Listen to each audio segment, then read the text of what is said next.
L'Académie a tenu une session sur le risque en chirurgie. Le terme de simulation a été évoqué. Alors, qu'est-ce que la simulation et en quoi elle permet de diminuer le risque? Alors, la simulation, c'est une méthode où on a un scénario qu'on essaye de jouer de façon aussi réaliste que possible. Et pour augmenter la réalité, on se place dans un contexte de chambre d'hôpital, de salle d'opération.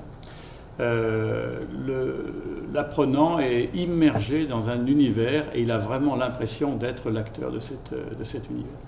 Alors on utilise soit des simulateurs de réalité virtuelle où on arrive à reproduire par le numérique les images d'une intervention chirurgicale, soit éventuellement un mannequin, soit éventuellement un acteur ou un patient expert qui peut mimer telle ou telle situation clinique. Il y a un simulateur pour chaque objectif pédagogique. Donc c'est une méthode qui actuellement est considérée comme une méthode où l'étudiant participe, donc ce n'est pas une méthode passive.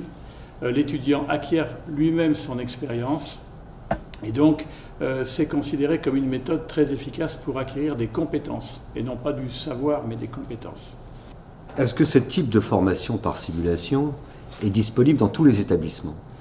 Alors, en premier lieu, elle est mise à profit pour les étudiants en formation initiale. Et actuellement, il y a une vague dans ce domaine de mettre en place des enseignements par simulation dans toutes les facultés de médecine pour le premier, deuxième et troisième cycle.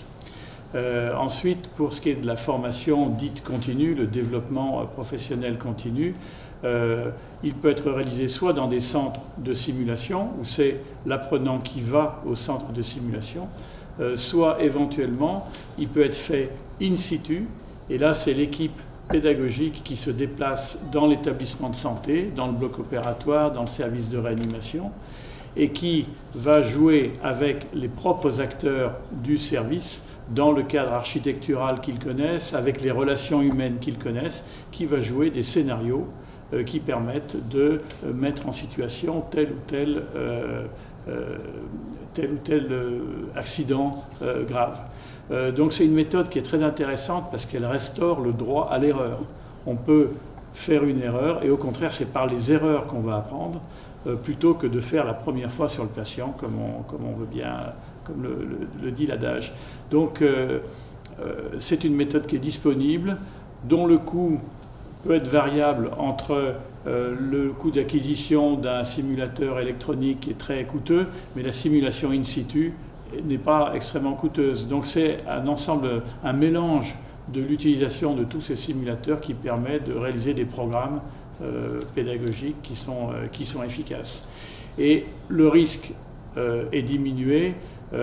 Quelques exemples, quand on met une voie veineuse en ayant appris par des méthodes de simulation sur des mannequins, eh bien, on a 30% de moins d'infections, c'est autant de moins de journées d'hôpital, autant de moins de complications.